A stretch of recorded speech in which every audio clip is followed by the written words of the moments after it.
afternoon. Welcome to Bible Teaching Seminar. Today's topic is coming out of the Book of Esther, Queen Vashti Deposed. And we will start with chapter 1 here. Now in the days of Ahasuerus, the Ahasuerus who reigned from India to Ethiopia, over 127 provinces. In those days when King Ahasuerus sat on the royal throne in Susha, the capital, in the 3rd year of his reign, he gave a feast for all his officials and servants. The army of Persia and Media and the nobles and governors of the province were before him. While he showed the riches of his royal glory and the splendor and pomp of his greatness for many days, 180 days. And when those days were completed, the king gave for all the people present in Susha, the synagogue, both great and small, a feast lasting for 7 days in the court of the garden of the king's palace. Verse 6. There were white cotton curtains and violet hanging fastened with cords, fine linen, purple to silver rods, and marble pillars, and also couches of gold and silver on mosaic pavement of prophecy. Marble, a mother of pearl, precious stone. Drinks were served in golden vessels of different kinds, and the royal wine was lavished according to the bounty of the king. And drinking was according to the edict. There is no compulsion, for the king had given orders to all the staff of the palace to do so as each man desired. Queen Vashti also gave a feast for the women in the palace that belonged to King Ahasuerus. So King Ahasuerus obviously is from Persia, and this is the Persian Empire. But what I want to draw your attention to was the fact that the province stretched from India to Ethiopia. And in those days, he sat on his royal throne in Susha, the capital. And what I want to also mention was the fact that there was pavement along the way to Susha. It seems like we are the only ones accustomed to pavement, but pavement has been around for centuries. But in order to construct that pavement, you need some indigenous people to do the labor. And that's where it comes in, because it's a proper field.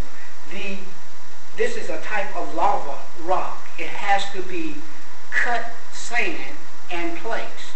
And so it says the mosaic stones have a marble, precious pearl, has to be cut out of the rock, sanded and polished. And so you would need some people in order to do this work. Let me show you one of the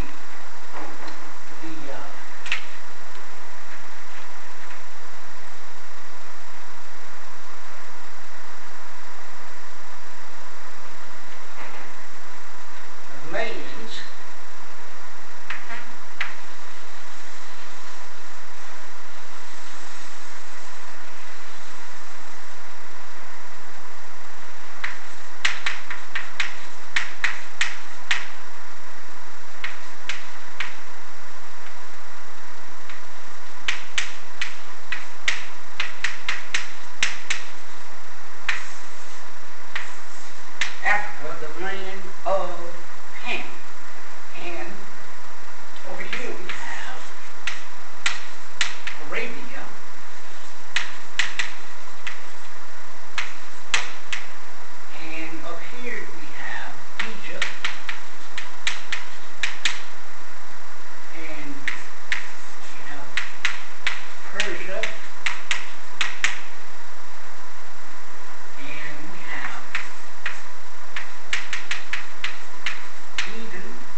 is where the indigenous people that would do the pavement work and do the type of stonework would come from. But this is how this land or these people have come about. This is based on a book by Dr. Jeremiah Wright, who wrote People, Africans Who Shaped Our Faith. And he was saying that the Africans, known as the land of, come from the land of Africa, were populated from the descendants of Ham, which is one of Joah's sons, Ham, Shep, and Japheth. And Ham was a dark complexion, a black man. Ham means hot. And popular in Cush, from Ethiopia, Cush had many names. It was Sudan, Ethiopia, Nubia. And also located in Africa is the Garden of Eden. It's been said that in the Garden of Eden is created the man for all mankind. Also in the Garden of Eden is the two rivers that run, the Gishon and Pishon, runs through the land of Africa.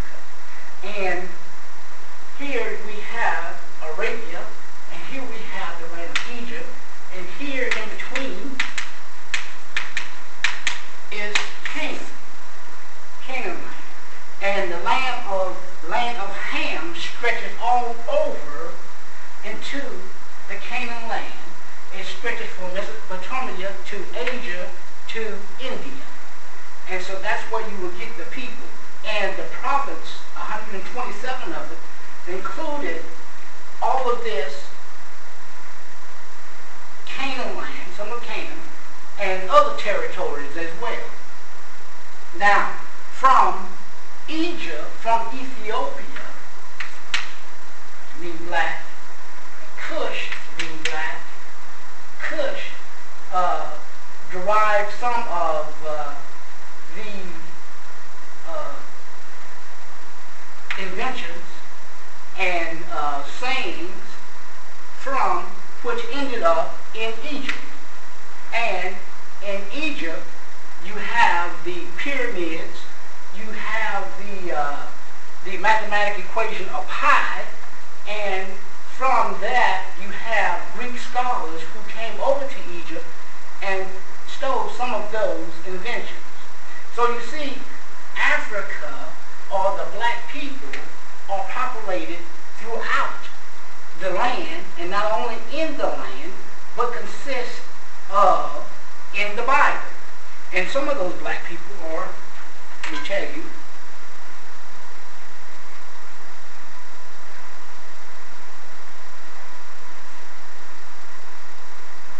Asina, Shufra, Pa, Jethro, Zipporah, Abimelech, Jesus, Peter, Paul, and the Ethiopian eunuch. And so those are people who populated the land of Africa and made up the indigenous people that did all of the work, or most of the work, in the land of Susha. Verse 10, on the seventh day, when the heart of the king was merry with wine, he commanded Merhum, Bethel, Harbana, Bigtha, Agantha, Zurith, Carcass, and the 7 eunuchs who served in the presence of the king Ahasuerus to bring Queen Vashti before the king with her royal crown, in order to show the people and the princes her beauty. And she was lovely to look at. 12. But Queen Vashti refused to come at the king's command, delivered by the eunuch. At this, the king believed in rage, or became enraged, and his anger burned within him. So they had been feasting for several days, and on one of the days, the king's heart was merry with wine, and so were the other attendants there. He had 7 eunuchs at his disposal, and eunuchs are used to serve the kingdom. And they asked that Queen Vashti come before the king. And Queen Vashti refused to come before the king. And so what this does is enrage the king in anger. Let's see what happens. Verse 13, then the king said to the wise men who knew the times, for this was the king's procedure toward all who versed in law and judgment, the men next to him being Kashina, Shita, Admeta, Tashi, Mars, Moshina, and Mordecai, the 7 princes of Persia and Media, who saw the king's face and sat first in the kingdom, according to the law, what is to be done to Queen Vashti, because she had not performed the command of King Ahasuerus, delivered by the eunuchs. Then Memucan said to the presence of the king and the officials, not only against the king has Queen Vashti done wrong, but also against all the officials and all the people who are in all the province of King Ahasuerus. So here the king, along with his wise men, had told them that Queen Vashti refused to make an appearance before the king. And so, according to the law, which had been done by Queen Vashti, because she did not perform at the command of the king, something had to be done. And so these men of the king who sat at the king's table devised a law. Let's go to verse 17. For the queen's behavior will be made known to all women, causing them to look at their husband with contempt, since they will say, King Ahasuerus commanded Queen Vashti to be brought before him, and she did not come. Verse 18, this very day the noble women of Persia and Media who had heard the queen's behavior will say the same to all the king's officials, and there will be contempt and wrath in the plain. So here they were concerned about all the noble women in Media and Persia were held about Queen Vashti's behavior. So something had to be done. And it said that they would bring contempt on all the men in Media and Persia. And so it says, number 19, if it pleases the king, let a royal order go out from him, and let it be written among the laws of the Persians and the Medians, so that it may not be repealed, and Vashti is never again to come before the king Ahasuerus. And let the king give her royal position to another who is better than she.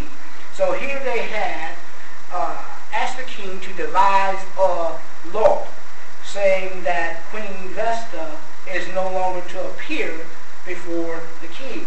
In verse 20, so when the decree made by the king is proclaimed throughout all the kingdom, for it is a vast, all women will give honor to their husband, high and low alike. This advice pleased the king and princesses, and the king did as Memucan proposed. He sent letters to all the royal provinces, to every province in its own script, in every people in his own language, that every man be master in his own household, and speak according to the language of his people. So you see, the law that they have devised is that the woman is to respect the man in his household, and each man will be the head of that household. And here you see they're trying to regulate behavior. And that law would have a hard time passing today, because you cannot legislate moral behavior. You can say that a person is capable of breaking the law, but what goes on in a person's home or house, how we treat each other, is not of the law. no one can really tell you how you should behave in the presence of another. Okay? But it says that, let's go on. Chapter 2, it says, after these things, when the anger of the king Ahasuerus had abated, he remembered Vashti, and she had done and what had been decreed against her. Then the king's young men who attended him said, let beautiful young virgins be sought out for the king, and let the king appoint officers in all the province of his kingdom, and gather all the beautiful young virgins to the harem in Shushan, the capital, under custody of Hegan, the king's eunuch, who is in charge of women. Let the cosmetics be given them, and let the young woman who pleases the king be queen instead of Vashti. This pleased the king, and he did so.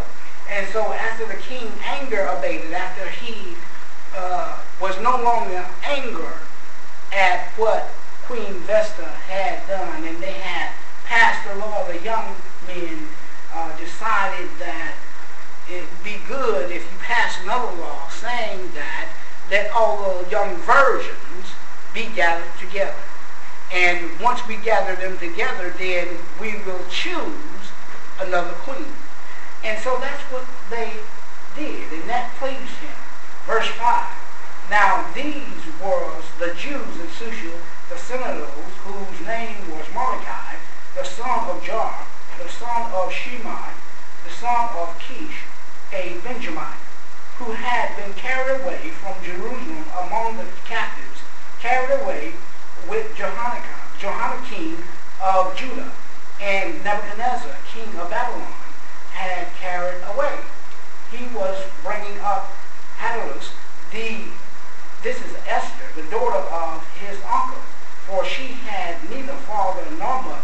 The young woman had a beautiful figure and was lovely to look at. And when her father and mother died, Mordecai took her as his own daughter. So here they had sent out an order to all the Jews as well. And it came across one of the Jews, and his name was Mordecai. And it explains that Mordecai was Esther's uncle, because she had no mother or father. And this only says that her mother and father was no longer alive. Evidently, Mordecai was the brother of her mother, or the brother of her father, in order to be her uncle. And this young lady was beautiful to look at. And so every day, let's see what happens here. So when the king's order and his edict were proclaimed, and when many young women were gathered in Shushan, the citadel, in custody of Hegan, Esther was also taken in the king's palace and put in custody of Hegan, who had charge of the woman. 9, and the young woman pleased him and won his favor, and he quickly provided her with her cosmetics and her portion of food, and with 7 chosen young women from the king's palace. And so here, Esther was chosen. They didn't say by religion or where it was from. They were just taken as beautiful young women. So we can say that this is Esther's providence, because now Esther is in a situation that she has no control of. And what is about to take place in Esther's life at this point calls for faith. And this is one of the chapters in the book, besides that of Ruth, that does not mention God or faith. And I'm just assuming that Media and Persia had taken the liberty to ban mentioning of God and the religious faith of some of the people in that area. And so this is what happened. Esther had not made known her people, this is verse 10, Esther had not made known her people or kindred, for Mordecai had commanded her not to make it known. And every day Mordecai walked in front of the court of Ahasuerus to learn how Esther was and what was happening to her. So Esther was taken as one of the women, and Mordecai walked in the court of the palace every day to learn how she was faring in that situation. Obviously, Mordecai is some type of minister there, and I think that's how he earned his living, because he's located at the king's gate, but yet he is not allowed at this point into the palace. And so, number 12, verse 12. Now, when the turn comes for each young woman to go into the Kingdom of Ahasuerus, after being 12 months under the regulation for the women sent, this was the regular period of their beautifying, 6 months with oil of myrrh, and 6 months with spice and ornaments for women, 13. When the young women went into the king this way, she was given whatever she desired to take with her from the harem to the king's palace. And so here, after 12 months to 6 months of beautification, you may say, giving cosmetics and special food in order to ready themselves to be in the presence of the king. And this is part of the process that the king and the officials had prescribed in order to bring the women up to par in terms of their beauty. Let's see what happens. In the evening she would go in, verse 14, and in the morning she would return to the second harem in custody of Sagaz, the king's eunuch, who was in charge of the concubine. She was not to go into the king again until the king delighted in her, and she was summoned by name. When the turn came for Esther, the daughter of Abihail, the uncle of Mordecai, who had taken her as his own daughter to go into the king, she asked for nothing except what Hagar, the king's eunuch, who had charge of the woman, advised. And so here it became Esther's turn to go in to the king. And it's no surprise that Esther had found favor with the eunuch. And the eunuch had the others to favor Esther, because if you have the eunuch on your side, then no one will talk against Esther. And so that's what propels Esther to be in favor of not only the eunuch, but the king, because of there's no jealous talk, there's no backbiting, you see, because she has the eunuch on her side. And let's see what it says here, 15, and she asked for nothing except what Hagar, the king's eunuch, who had charge of the women, advised. Now Esther was winning favor in the eyes of all who saw her.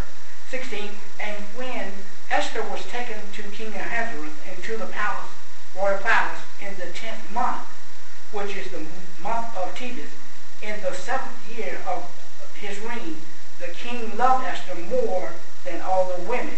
She won grace and favor in the sight more than all the virgins, so that he set the royal crown on her head and made her queen instead of Esther. And so when Esther's time came, evidently she stunned the king with her beauty. She was a beautiful young lady, and not only was she beautiful, but she was even more beautiful after a cleansing process. That's what you might call it. But it goes on, you might say that Esther was beautiful even before she was taken into the palace. Because Esther represented majesty, greatness, dignity, and excellence. She already had those things. She already was a queen in a sense. All that she needed was a kingdom.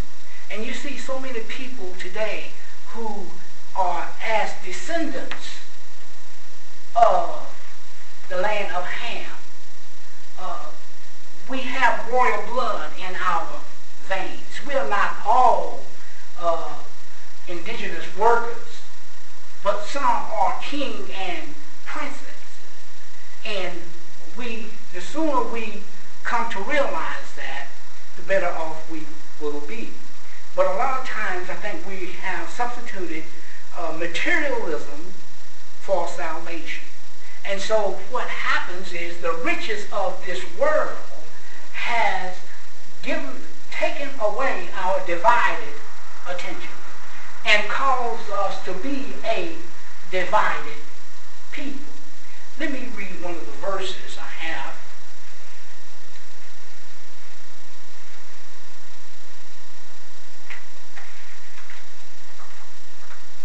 Let's go to James 1:16 and 18.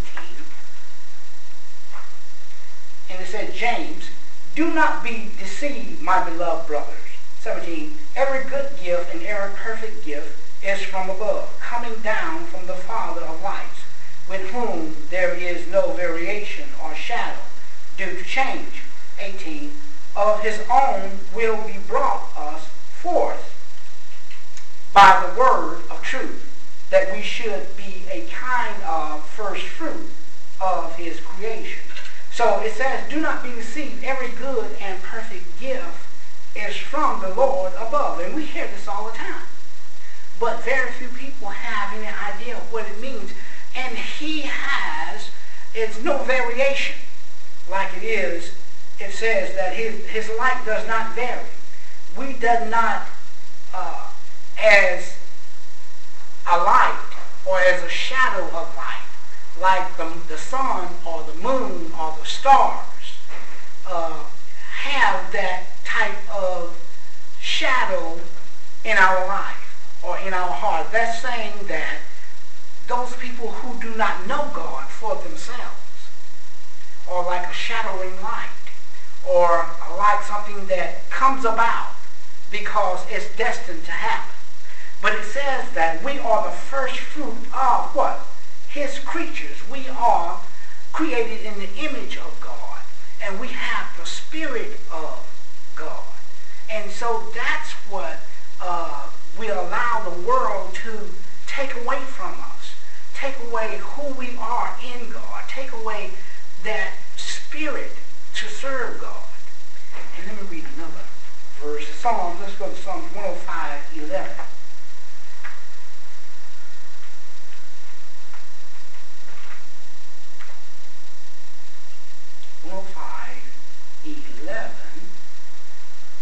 Is saying to you, I will give the land of Canaan as your portion for an inheritance. The land of Canaan, right above Egypt, in between Aruba and Persia, I will give you that land for an inheritance. And so that tells us that we are in between warring people. And because of their nature, we have lost a lot of our land, a lot of the control that was once in Africa, the land of Ham, or the land of Cush. And so that just goes to show you how the nature of some people and how it can overcome another land or another people. Let's go on there. Let's go back to Esther.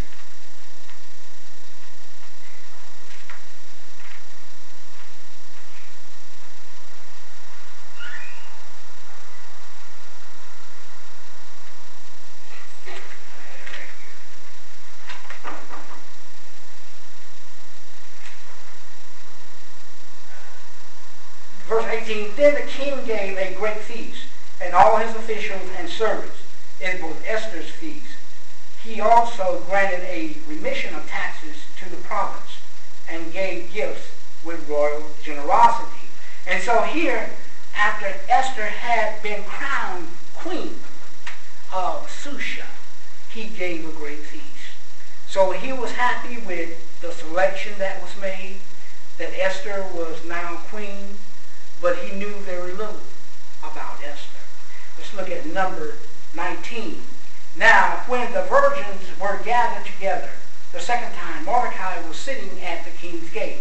20. Esther had not made known her kindred or her people, as Mordecai had commanded her. For Esther obeyed Mordecai just as when she was brought up by him. 27, 21. In those days, as Mordecai was sitting at the king's gate, Bigtha and Teresh, two of the king's eunuchs, who guarded the threshold, became angry and sought to lay hands on King Ahasuerus. And this came to knowledge of Mordecai, and he told it to Queen Esther. Esther told the king in the name of Mordecai. When the affair was investigated and found to be so, the men were both hanged on the gallows, and it was recorded in the Book of Chronicles in the presence of the king. And so, when the virgins had gathered a second time, Esther had not made known her kindred or people. And Esther, it goes on to say that Esther obeyed Mordecai just as she was when he brought her up. So he brought her up as that of a Jew. And she had the Jewish ways. And so when Mordecai was sitting at the king's gate, you say the king's gate might be a gate of judgment. People pass by to and fro and carrying attitudes and different things about themselves, but in order to be sitting at the king's gate, you sit around with other men of wisdom about the old ways and about some of the things that happened. And that's where Mordecai was. And two of the eunuchs who were guarding the threshold of the king were dissatisfied with the king, and they wanted to assassinate the king. And the same is, it got back to Mordecai. And Mordecai told Esther, and Esther told King Ahasuerus in the name of Mordecai what was about to happen. So the matter just wasn't going on hearsay, but it was investigated. And once the investigation was complete, they gathered up the two eunuchs and promptly hung them. Let me end with a story we found in Philemon. And Philemon, Paul received a letter from Philemon, and in the letter it brought up Onesimus, who was a slave. And Onesimus had run away from Philemon, and he sought out Paul in Rome, or the city of Colossae. And I just wanted to ask Onesimus one question. Are you crazy? Here you are, a free man, and here you are going back to seek out Paul to tell him that you are being mistreated, you're working 7 days a week, you're eating leftovers, and you don't know any better after Paul had preached Jesus Christ to you. What's at stake here is not only your freedom, but your family, your name, your spirit, and the God you serve. And you sought out Paul for relief from Philemon. And it has been said that you could have gone to the Alps in Italy, you could have gone over in Germany, anywhere, But you chose to go back to Colossians and sought out Paul. And so that tells us that another motivational speaker has always said that what you can walk away from, you have mastered. What you can't walk away from has mastered you. So we like to think that